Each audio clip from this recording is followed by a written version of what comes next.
Hi, everyone. So like Allison said, I'm Dr. Kara Pempeji. My pronouns are she, her.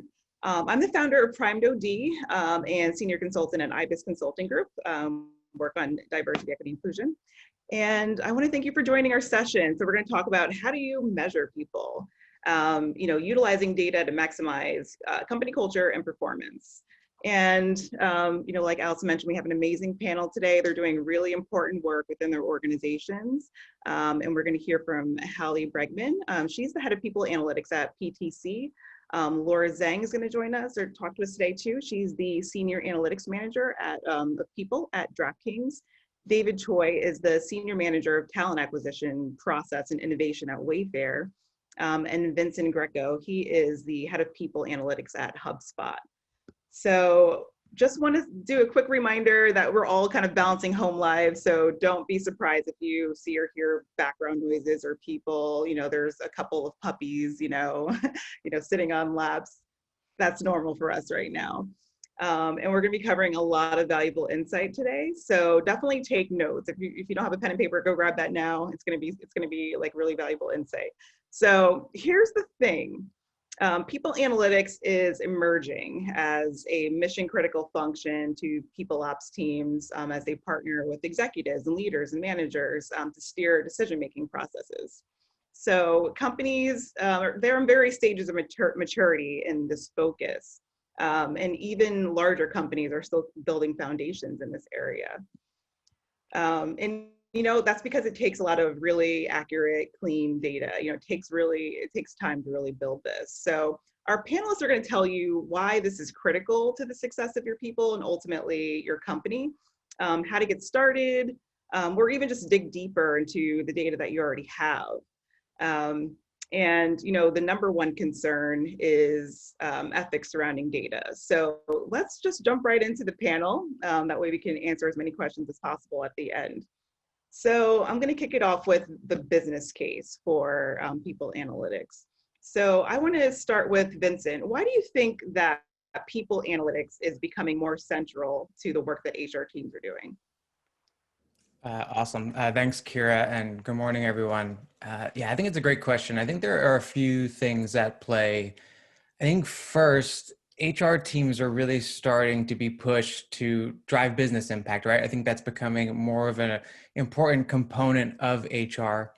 And honestly, I think people analytics and people data is certainly one way through which we can have HR drive business impact. I think the type of work people analytics teams do in terms of tying people data to business outcomes, obviously super important, and you can make a really clear business case around if we're investing in certain areas, how we're hiring, how we're onboarding folks. I think people analytics really is the bridge between HR and the business. I think the other big thing is data availability, as you mentioned. I think nowadays with technology and systems, data is just way more available. So I think this type of work really now can exist and thrive, where maybe 20 to 30 years ago, it really was more of an enterprise kind of luxury where you can do this if only if you're a big company. I think now even smaller companies can easily collect data on their employees and really start to do some of this work. Yes.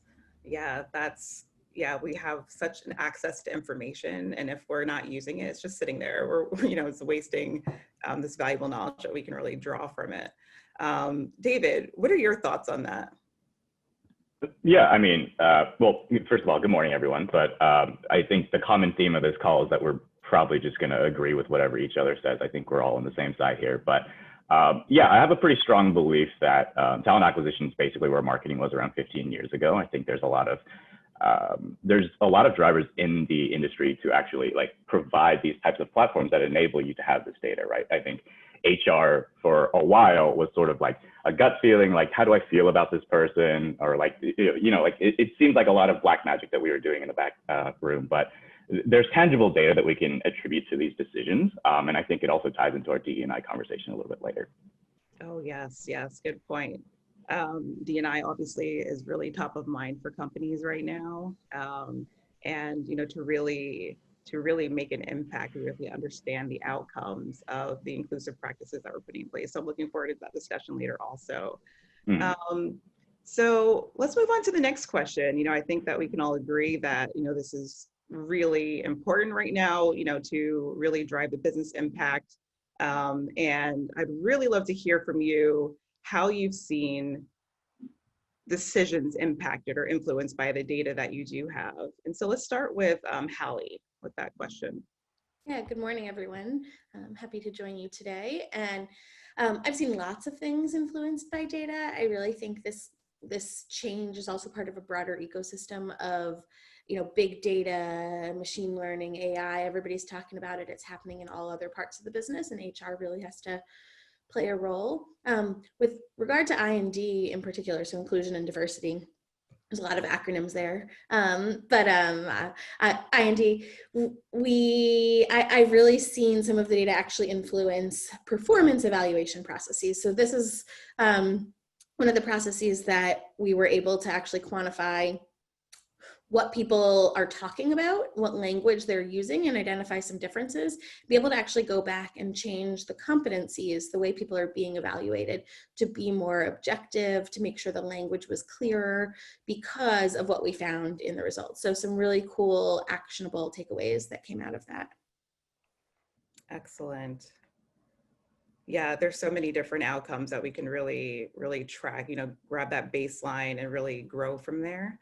I would love to hear some examples from others too. Laura, how is DraftKings seeing results from the data that you have? It's a great question right now, given that we're all remote and a lot of crazy things have happened this year. I think, especially this year, we've gotten a lot of external pressure and questions that can really only be answered by data. So like, everyone's working remotely. What does that mean for a company? Should we keep working remotely? Should certain teams stay home? These are all questions where you have to sort of use data to answer rather than make a gut decision. So for example, we've been looking sort of at collaboration at DraftKings and how that's changed team by team to determine should teams stay home or should teams stay back. So that's an example of a very tangible decision-making process that PA was part of. Right. So not just high level, but we're talking about, the way that teams operate. Mm-hmm. So you can get really specific there, like really drill down into how teams are working together, the impact that they're making, and where you might find, challenges within the business, instead of just that really broad look.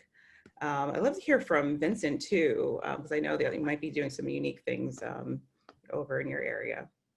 Yeah, for sure. So I think I talked to two things that I think really any company can do, even smaller companies. I think one was really looking at our hiring and like how we were doing hiring and conducting interviews and putting a lot more rigor around how we actually assess candidates and really using data to help tell that story. That's something that I think if you're a company of 10 or a company of 10,000, certainly just having a more structured interview process and being able to use data to evaluate your practices, I think super important, something that's very easy to action. So I think that's certainly one thing.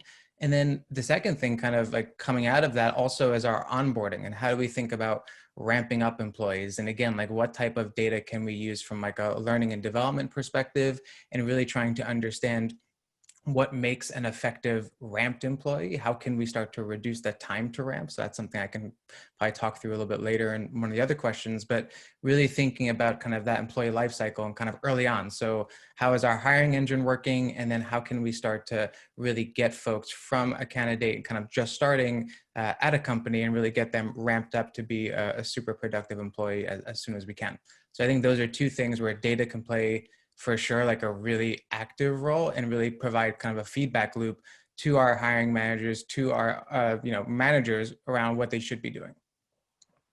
Great, love that. I love that you mentioned kind of the employee life cycle, so their development, their growth, from starting the organization to, their mobility into promotions, and just the way that, that speaks to, changes that can be made, to make them more successful. So that's a really important point. And David, I think you might have some insight to share on this too. Yes, forgive me, but could you repeat the question? Sure. That was a while ago. So I was asking about what decisions that you have seen influenced by the people data that you have. Oh, that's a bit of a loaded question for us because at Wayfair, basically every decision we make is based off of data. But yeah, I think like if we're kind of going past the old days of HR where we're sort of like gut checking an interview, I think there's like a quantifiable way to determine like how quickly did you make this hire, how effective was this hire, and then you follow them all the way through the life cycle. So if we're able to hire an employee in 2 weeks, but they only last for 6 months versus, you know, like et cetera, I think just being able to understand like what is the value that this hire actually brought, how much work did it take to get this person here, and then even before that is like who were the panelists, was the bias involved in that, and I think by tracking the data, it really kind of, you know, peels back the curtain to be able to objectively say like how are we performing as an organization. Yes, that's so great. It's a great point too, that every decision that you're making is driven by data. I think that's something that a lot of companies can learn from, especially in the startup stage. It's just such a good idea to really build that foundation early on so that you're not scrambling to understand, you know, why people are leaving or why they're not joining or, you know, why they're not feeling like they're set up for success in the beginning of their journey. So great point. So I want to switch gears and talk a little bit more about data that or metrics that companies might not be leveraging that they should. You know, we usually hear that people teams are, you know, tracking turnover and performance ratings, but what are some more unique things that you're tracking that people teams might, you know, have access to, but might not be leveraging just yet? And how about anybody jumps into this one first? I can start. So I think, you know, we often talk about people analytics and people immediately think about like headcount, turnover, performance, right? But with this broader conversation, and I have a really strong passion for IND, it's really very measurable when you look at the data. So if you take any of those metrics and start to slice and dice them by things like race and ethnicity, you really get to start to see how equity is at play in your candidate pipelines, in your performance evaluations, in your employee exits.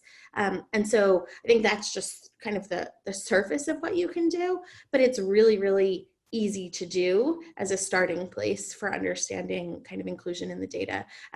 From there, I think there's so many things you can measure and really, you know, employee engagement is one that often kind of we'll talk about a little more later, but people start with the surveys, right? But kind of what goes into those surveys, what do you do with that data? It's not always about a metric, but about the story you tell and context you put around it. So I think a lot of it is really about the story you're telling with the data and how you're using it. Great. And just a follow-up question, because when you think about inclusion, it sounds something like it's something hard to measure. How do you measure inclusion? Yeah, I mean, I think there's a few, you know, ways to start, right? Again, so I say like, what's your turnover rates for people of color? What are your turnover rates for white people, right? That's not inclusion, but that's a signal of, hey, people of color are leaving at a higher rate than white employees. Something might be going on here. Let's go dive into the reasons for leaving, right? So that's pretty typically asked on exit surveys, which might be something that folks can start doing now, right? No matter how big you are, just ask people, you're leaving, why are you leaving? And so you can start to look at those reasons. I then usually take that and pull it back to the employee engagement data because I think that's some of the richest kind of more qualitative, subjective data we have on how people are really experiencing work. And so there's usually, we include some questions on inclusion, there being your authentic self. And then we ask some questions about performance, about goals, about career development, right? So you can start to find the signals for, hey, this group is leaving at a higher rate. And they're also saying that they feel like they don't have a path forward in this company. Maybe it's because there's no people of color at a leadership level. So they feel like there's no career development opportunities for them. Hey, there's, you know, we're seeing those signals earlier than them leaving, right? We're seeing that in that survey while they're still here. What can we do about it ASAP, right? What can we, and some of it is getting butts in seats, right? Getting people in the roles that are visible and making sure there are that. But sometimes it's more nuanced, and sometimes it's more, hey, I feel like my peers are getting more attention than me, right? And they are, I'm not getting that. And so what can we do to change that dynamic to make sure that manager attention is spread equally, that learning resources are more available and more targeted for folks who are not getting as much access to those? Right. Okay. So you just brought it more alive for me. So that's great. I love what you said about, kind of drilling down into demographics who might be leaving. Because if, you can say, women are leaving the company, but that doesn't really speak to the individual, the intersectionality of the woman. So it could be, Black women or, Asian women, like who are leaving. So you really have to click in a little bit deeper when it comes to DEI or I&D data. David, I'm curious to hear from you. What are some types of metrics that you're tracking that you might not think of, immediately when thinking about people analytics? Yeah, definitely. So I guess before I jump into that, I just want to encourage, like, as people are thinking about what metrics they want to think about and like what is important within TA, I think it's important for you to understand as an organization or like within your team, like what does your company actually care about, right? Wayfair is big enough to where we have a department that kind of looks at everything. We have, quality of hire, we have cost per hire, et cetera, et cetera. My team is looking at time to fill, basically saying how long does it take in between the business saying, hey, we want this hire, to when that person is sitting in a seat providing value, right? We noticed that, kind of going back to your original question of what's that variable we're looking at, we found a really, really strong correlation of the probability of that person accepting the offer to how long of a period they spent in just the apply phase. And so I think it's really important not to just collect this data, but to make it consumer friendly, right? I think a big problem that we've seen with other companies is that like they'll provide so much information that it's kind of hard to action on it, right? Like if you're providing your directors with 5,000 different metrics and they're tracking all of those, it's kind of hard to determine like, okay, what do I do about this, right? So for us, we constantly look at time and apply. So we're saying you had 100 people enter and then only 80% of them left within our service level agreement of 2 days or something, right? So for us, the time and apply is really the big variable because I think it's a really good indication of how the entire organization is performing. Obviously, there's other things involved in that, like how long does the business take to do the interview? Is there bias on the panel, et cetera, et cetera. But for us, I think it's really honing down on one actionable metric and saying, look, you only actually achieved your SLA for 90% of the candidates. Let's try to do better next week, right? And I think that's kind of the one variable that we really push on as a team. Great. Thanks for sharing that.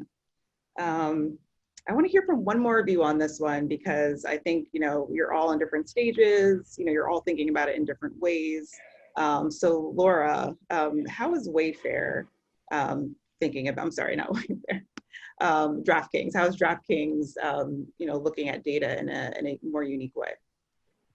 I'm going to second what David said about not having a huge dashboard of 5,000 metrics, because you can totally list out like as many metrics as you could think of and give it to the people that you're working with and they'll be like, I don't care, like I don't know what this is saying. So absolutely, like telling the story first, like knowing exactly what you're trying to get across with the data is important. I think one example of something cool we're looking at from a data metrics perspective is looking more at collaboration and seeing like what does that actually look like data-wise? So there are a couple of just like org network metrics that are commonly used, like how many different employees is someone working with? So like sheer volume of collaborators. There's influence, so like how often is this person talking to people who are well connected and have a lot of influence in the business? There are metrics around like whether a person is a silo or a blocker, like if they get hit by a bus, is the company in huge trouble? These are all things that are really interesting to look at from a collaboration perspective. So that's something that we definitely monitor to make sure that, org health and collaboration is going well at DraftKings. I love that. And you notice I'm muted. There's a street cleaner outside of my window, so I didn't want that sound to come plummeting through. I love what you said, about, almost succession planning. If we lose someone, what'll happen. So it's almost like you're reducing risk. That's a huge part of, using this data effectively. So the more that you can get in front of, potential challenges and potential problems, people analytics is a great way to just, save time and energy and, reduce negative business impact. So we promised to talk about DEI, so I want to switch gears again and dig a little bit deeper into, what we were discussing earlier about really understanding, the inclusion aspect and get a little bit more into equity and performance management also. So, DEI practices are becoming central to the work that HR teams do, as you know. And this sometimes means that you're looking for equity and performance management to ensure that you're giving opportunities in an unbiased way. How can you do that quantitatively? So how about Vincent, you jump in. Sure. So honestly, I really think it just comes down to the measurement tools and like how you're creating consistency and calibration when you're looking at performance management in particular. So I guess my point being is when we thought a lot about this, it was less from like a tools perspective or like what we could actually be doing from a technology standpoint, but more on like how are we ensuring that we are assessing these things in a clear, consistent, and like outcome oriented way. So I think it really came down to a lot of coaching around kind of how we think about performance, and then having a space and a forum through which we can ensure that managers and other folks are applying these things consistently. And I think that will be a theme that you'll see not only, and I think in the performance management side of things, but also when we think about like surveys and measuring things like engagement. I think like the intention behind the measurement is actually the most important thing beyond kind of the technology or the platform or how you're actually collecting that information. So that would be just kind of my, soapbox a little bit, is like, it really comes down to like being super thoughtful around how you're creating processes and consistency in the measurement of those things. And I think if you do that well, a natural result, I think, will be a kind of a push more towards equity, fairness, and certainly I think has a very clear tie to a lot of the DI and B type of work that everyone's, I think, kind of doing right now. Right. Yes. And I love that you called it DIMB. The acronym it's expanding. I even had a conversation about adding an A for anti-racism. So diversity, equity, inclusion, and anti-racism. But we're going to run out of words at some point. There was something in the chat calling out the acronym JEDI, which I think is pretty much the best thing I've seen today. I heard that too. I heard that a couple of weeks ago. But I love what you said, it's almost moving from the subjective to the objective. In doing so, you're ruling out or reducing the instance of bias. So thank you for sharing that. Laura, how about DraftKings? What are ways that you're thinking about DEI in a quantitative way? Yeah, so it's a huge focus at DraftKings right now, definitely. And I think one thing that I've learned from others really is it's important to think about the fact that we're dealing with people data, not just data. Like every data point that we see as a people analytics team is a person.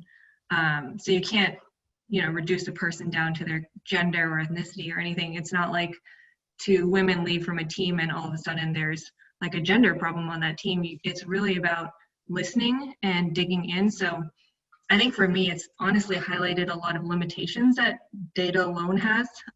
Just looking at things like performance and turnover aren't going to tell you, what an employee is experiencing. So I think for my team, it's been a great partnership with our inclusion, equity, and IEB team to both look at the data and then to do follow-up, like really listening to roundtables and talking to employees to try to understand root causes. So that we can sort of match up the data with what people are saying. Right. Yes. So you're almost speaking to the qualitative aspect of it that Yeah.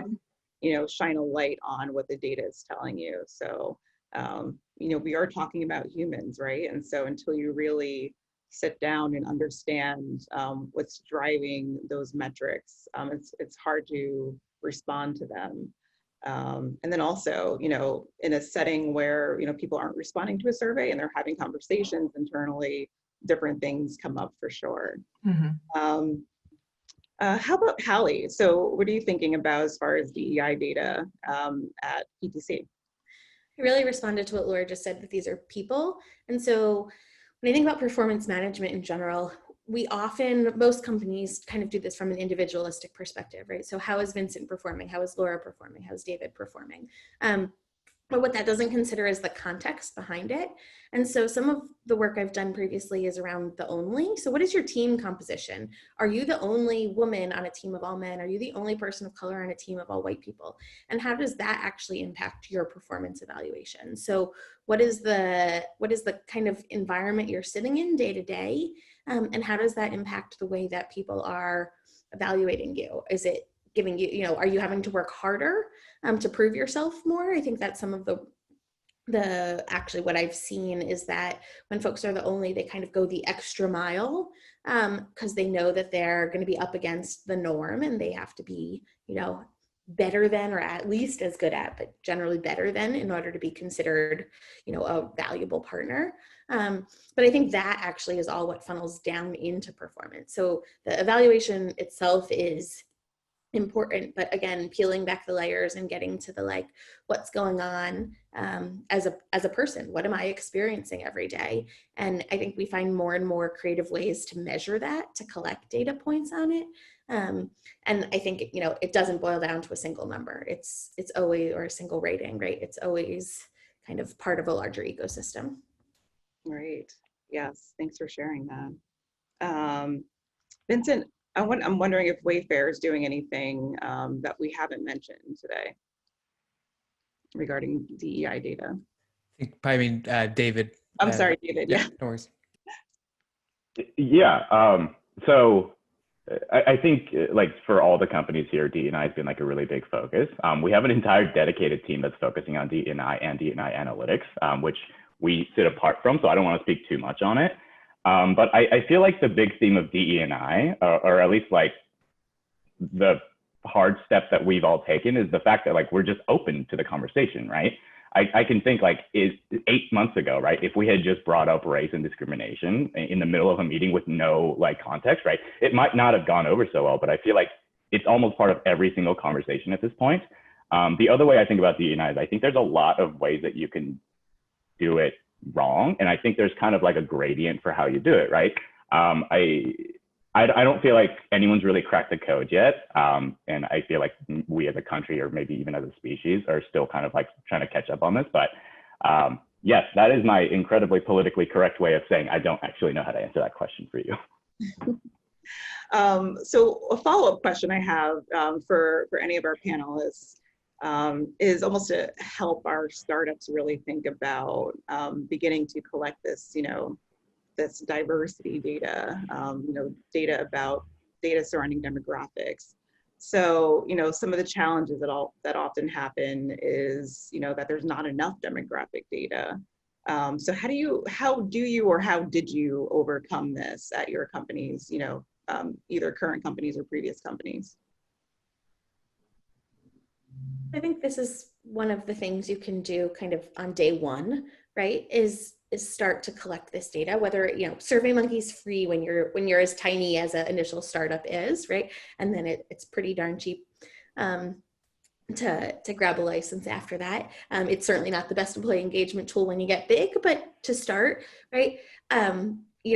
We store our data in human capital management tools, so like Oracle Fusion or Workday, whatever. Again, as you get bigger, you start to get some of the technology that keeps this, but collect it anonymously to start, right? It's real easy to ask the questions. We're all used to being asked the questions everywhere we go these days. I feel like I can't tell you how many times I've checked off all of my boxes. And so it's no longer a thing that is so foreign to folks. I think historically there was a reluctance from legal to take the risk to ask the question, because if you ask the question, you could find the gaps. And if you find the gaps, that could be, put your company kind of at legal risk. But now you have to be doing it, right? So it's as simple as just asking the question, right? Find I don't want to say put it in a Google spreadsheet, because I think like something where people can have an anonymous, like, a survey form is probably more, keen to anonymity. And you always have to provide I prefer not to answer this question option. So that's really important. It's also generally ethnicity is a US centric thing, right? And so we at PTC don't ask about ethnicity globally. We're a global company. We have 6,500 employees now, 90 offices all over the world. And we really focus on ethnicity in the US. So that's something we've got to figure out how to expand, because there's certainly racism outside of the US and inequities outside of the US. But the idea of ethnicity as we think about it is really a US centric definition, right? So gender is something we ask globally, but starting to like figure out the nuances where you can ask it. But I say, put this in your blood from the beginning, right? The sooner you can get some of this data just collected and thinking about it, the easier it's going to be when you get bigger. Absolutely. Yes. So it's almost just dig right in. And of course we have in the US, we have some demographic data that we have to collect legally. But then also, you can collect really, some more demographic data that people don't usually expect to share when they're joining an organization. Like religion, whether you're a parent, things that really tell you about, who is in the organization, what is their intersection, what are the intersections of their identity. So a follow-up question that I have for, you or anyone else is, how do you deal with the trust aspect when you're asking folks to share this information? And, maybe they understand that, you're going to use this information for good, but how might you address this in the past?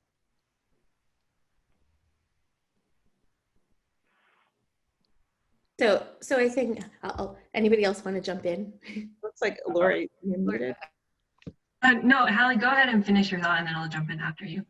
Yeah, no, I think, again, there's a norm around asking these types of questions these days, but then also a real need to talk about confidentiality and anonymity, right? And so if you're asking this anonymously and you literally can't identify who the person was, versus if you're asking it confidentially where you can, but are not going to share that. So I think there's actually an education component. I always talk about doing a road show, and then we're getting ready to do at PTC. A colleague wrote an email yesterday about collecting something anonymously, and I was like, no, that's confidentially, right? And it may seem interchangeable to others, but there's actually a really important nuance. So being clear about what you're doing, how you're doing it, and being really transparent with folks. I think that's actually the biggest trust factor to build trust, is that like, I'll tell everybody, this is exactly how I'm going to use the data, right? This is exactly the story I'm going to pull out of it. And I pulled this from Kiana Schmiedel, who's the head of DEI at Wayfair, where I previously was employed, but she always used the mantra, and I always butcher this, she'll laugh, but is everybody sees some things and some people see everything, right? So being able to share at least some things with everyone. So feeling like they're a part of consuming that data, even if you can't share everything with them. Right, that's a good point. I like that mantra. I think that, like the transparency piece is obviously important. I think when people know that they can trust you and they see what you're doing with it, you're not just like hoarding this information and then maybe doing some like, magic in the back. That's not going to help the situation. But really showing the outcomes, I think, is a really powerful thing that we can do as companies when it comes to demographic data. Laura, I think you wanted to jump in on this one too. Yeah, it actually fits in really well with what Hallie just said about being transparent. So we're at a point now at DraftKings where we've begun to develop an ethics code, basically, that we're going to share out with all of our employees, to talk about like what we will and will not do with employee data, how transparent we're going to be, how each employee will be able to access their own data, et cetera. But I think it's really important to understand that employee trust is something that takes a really long time to build. And I'm conservative with data. Like, I think some things are really important to collect from the beginning, but I think other types of data, like if I feel like I'm not ready to have that data or ready to do anything with it, then I think about like, what is the best point to start collecting it? Because we don't need all of the data right from the start. So if you're a startup of like 10 people, like you don't need everyone's religion and sexual orientation and everything from the start, you know? So I think it's important to think about the stage that you're in and what you're able to do with your data, and then think about where you are with employee trust and sort of try to balance the two when you start thinking about collecting that data, because it is sensitive. And I do know people who see a survey and it's like, what's your sexual orientation? Do you have kids, etc.? And they're like, I don't want to take this. Like, I feel weird that I'm being asked these questions. And that's absolutely something you don't want your employees to feel, especially if they don't know what you're going to do with it. Right, absolutely. That's a powerful point. So yeah, so I guess the moral of the story is, you know, start off small, you know, be transparent, and really think about trust first. Think about, you know, maybe easing your teams in, and, you know, by showing the outcomes of sharing this data, starting small. So I'd love to switch gears again. We talked a little bit about employee engagement earlier in this segment. And, you know, we've been talking about almost like ideal state when it comes to, you know, people analytics and the metrics that we can bring. But oftentimes startups are so focused on growing, you know, building revenue, hiring, that employee engagement is not the first thing that they're measuring in the early days. How does that impact the company if you're kind of waiting, you're not really kicking this off early on? And since you're on screen, Laura, how about you chime in on that one?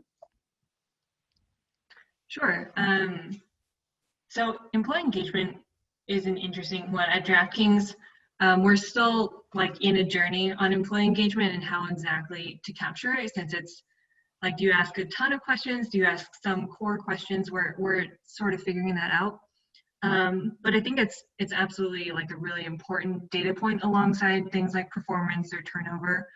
So I think for startups, getting back to my previous point, like, I think if you're a very small company and you can get a lot of value of actually like doing roundtables and listening for like the stories around engagement and the issues that different employees are facing, like that can often be more valuable than like a 50-person anonymous survey, especially to start. So I would say like balancing the traditional like long engagement survey and thinking more about like other methods or like small pulse check-ins, especially depending on what stage of the company you're in.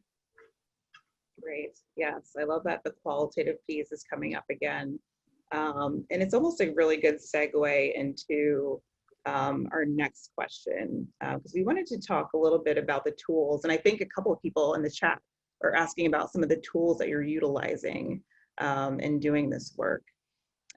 So, you know, I guess a follow-up question for anyone, for any panelist is, you know, when it comes to that qualitative data, especially when you have such large teams, how do you analyze that? How do you really do that efficiently?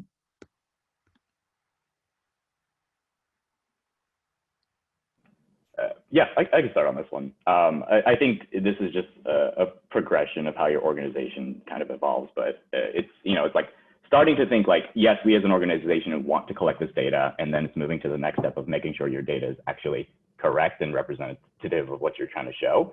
And then I think from there, you can really start analyzing it. But realistically, I think the point that I really want to make here is like, if you are a startup, regardless of the size, right?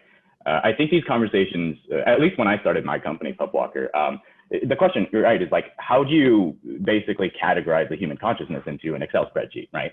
And it seems like a really big ask, but really, I think you just need to start collecting it, right?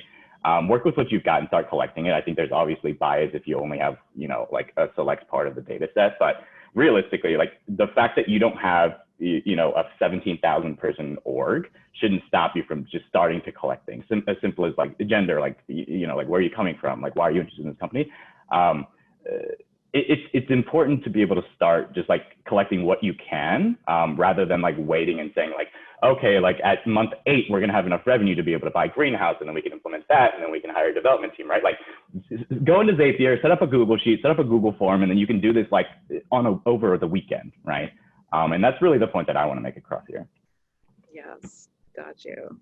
Yes, I think this is such a good message for startups. So thank you for continuing to nail that down. So I think that I think Hallie might have had some insight to share on this topic too, with regards to qualitative data. Do you have anything else to share? And I'll have a coughing fit, right? Excuse me. Oh my God, Hallie, come on now. It's not COVID, I swear. So qualitative data, I think, is one of the most interesting pieces of information we have. We often focus a lot of our time on quantitative data, but I think, like going back to Laura's point that like this is a person, I like to use performance again as an example here. Like we oftentimes boil someone down to a rating, right? This person is meeting expectations, they're above expectations, they're below expectations.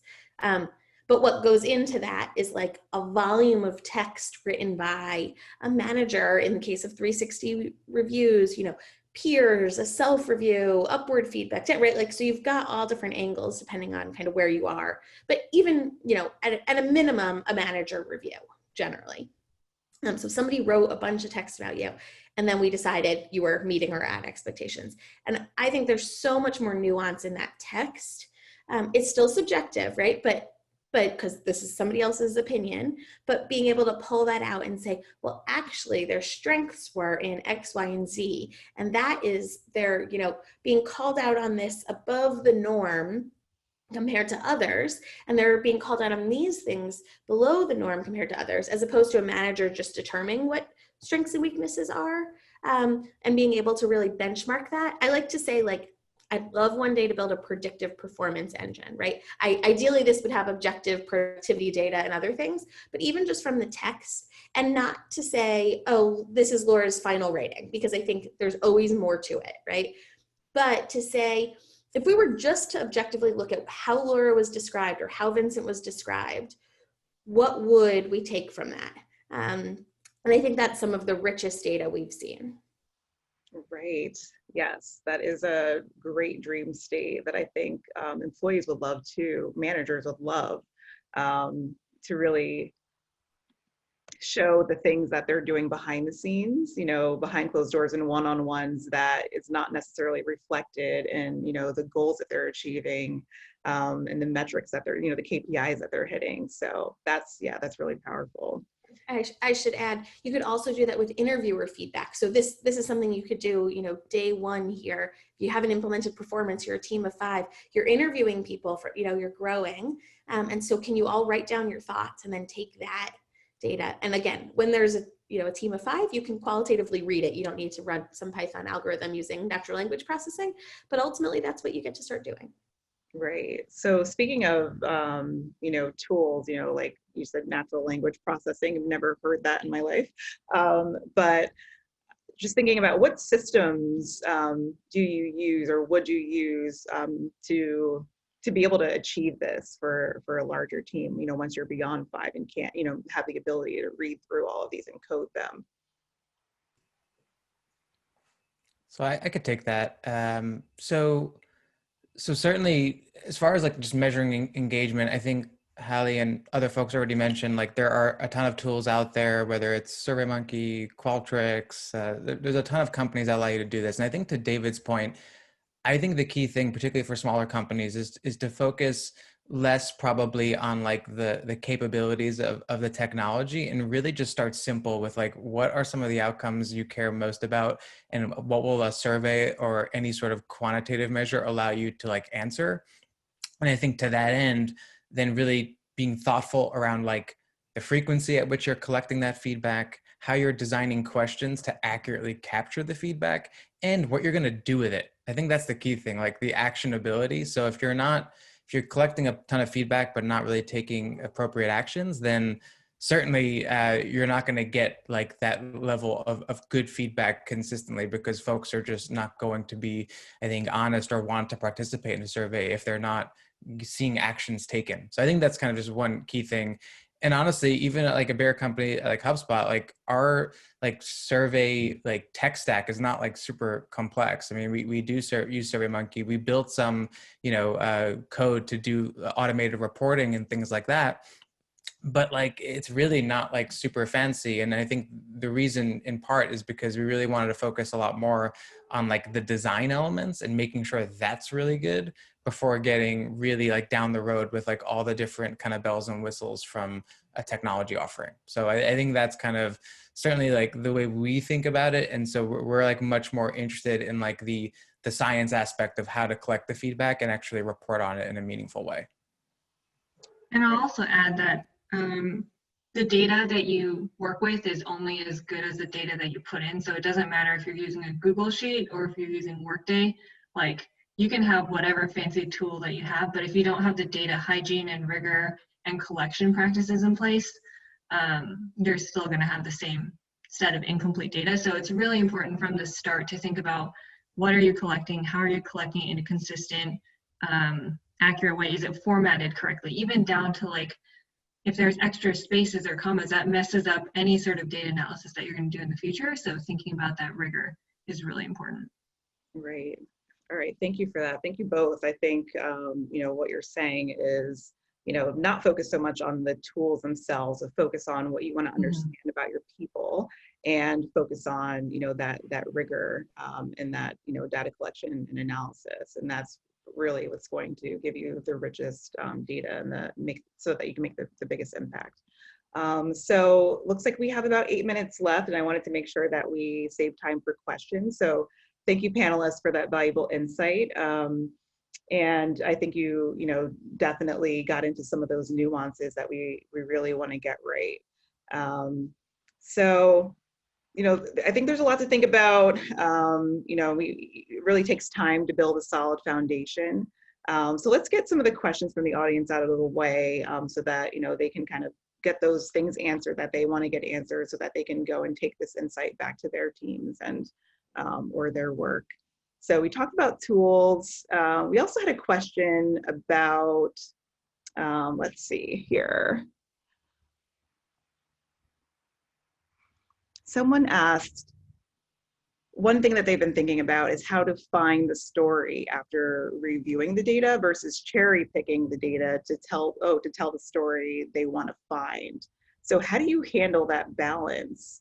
Any guide for the business in this area? Go ahead, David. Sorry. I mean, I just feel like that's the core of data analytics as a whole, right? Like, you can always make the data say what you want it to say. But like one thing that really helps us at Wayfair is, I think, just like maintaining very strict KPIs and OKRs and saying like, this is what we're driving towards. But yeah, like I don't think there's a secret sauce to like, this is what you do for a data set and you'll never have bias again. I think it's just always being able to question like what your output is before you're, like trying to make a claim out of it. That probably was one of the most unsatisfying answers. I'm sorry. I would say one thing to definitely always be wary of is the correlation versus causation aspect of telling your story. I think one mistake that analytics teams in general use is like, oh, I'm seeing this in the data, that must be because of so-and-so reason, when it's actually for a totally different reason, and the data just happened to correlate because the data was correlated or it was random. So I would say like conclusion, it's always really important to take your conclusion and think about like, does that make sense? Is there anything I could be missing? Is there anything else that I haven't measured that could be influencing why it would come out this way? And just like, I never trust what the data says. And like, I don't think anyone should ever 100% trust what comes out of data. So I think it's always about like putting things in context and thinking about like every other aspect that might play into it. Yeah, I would just say totally agree with, sorry, Haley. Go ahead. I would just say totally agree with Laura and David. I think for us, we think carefully about mechanisms and like what could be like a causal story if we were to kind of play out the data. So we really try to gut check that. And we do also just a lot of like robustness checks, trying to triangulate data, right? Like bringing in different sources, seeing if we can find the same pattern, looking at the data in different ways. So I think, as David noted, like there's no like one way to do it. There's no like best way to do it. I think everyone has a different approach, but I think the key point is being super thoughtful and not jumping on the first pattern or relationship that you see and really kind of pressure testing that. I always go into an analysis with a hypothesis. And I think that's like what helps keep me on track. I think that's good research practice, right? Like I use the business partners and business leaders to help develop that hypothesis. Why are we asking this question in the first place? And then let the data kind of prove or disprove that hypothesis. And so I think when you have a story you are looking for an answer to, it helps keep you from veering off and being like, but there's this other thing and I could make it say this, right? And so I think that's actually a really important piece of, you should have a theory about something that's happening and then be looking to prove or disprove that, just like in good research practice. Great. Thank you for all those responses. That was a really good question. And something to think about when you're working in a silo. So I love the piece about kind of gut checking with other people. And it just brings me back also to the quantitative versus qualitative piece. Like it's almost both should be kind of used in tandem when possible, to kind of shine a light on what the data is really saying, and if it's not matching, what is the reason for that. So thanks for sharing that. I want to end us with more of a personal question about you, because it looks like there's some interest in your personal journeys here. So I'll open it up to any of the panelists, but this is a two-part question from someone, but what made you choose your path in people analytics, and what is one thing you wish you knew before joining this journey, this exciting journey? I can start with that. So I guess to me, this is going to make me sound like an absolute nut, but I'm going to do it anyways. I think people analytics is just the most interesting field that you can be in. Like, human brain is the most complex thing that we're currently aware of in the universe, right? And I think I still think we can get to a point where you can predict human behavior. Not there yet. We need more columns in Excel. But yeah, I mean, like ultimately, it's like trying to figure out, take this incredibly complex thing, which is human behavior, and like break it down into its core components to try and figure out like what's going to predict a good hire, like what's going to predict that they're going to have a good time at a company, or they're going to be a bad performer, et cetera, et cetera. And I just think it's a really underdeveloped field with a lot of work that we can do, and I just think there's an endless amount of work that we could do in it. Yes. All right, let's get one more. Thanks for sharing that.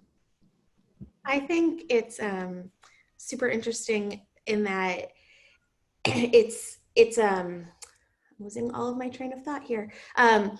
It's a startup, right? People analytics is a startup.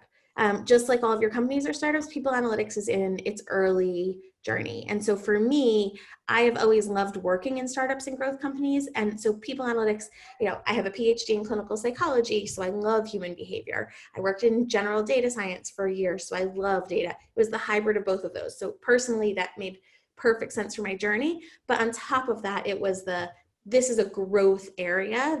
We're laying the foundation and we're growing. And so if I think of us all as kind of mini entrepreneurs within our larger businesses, I think that's part of the real appeal for me. Great.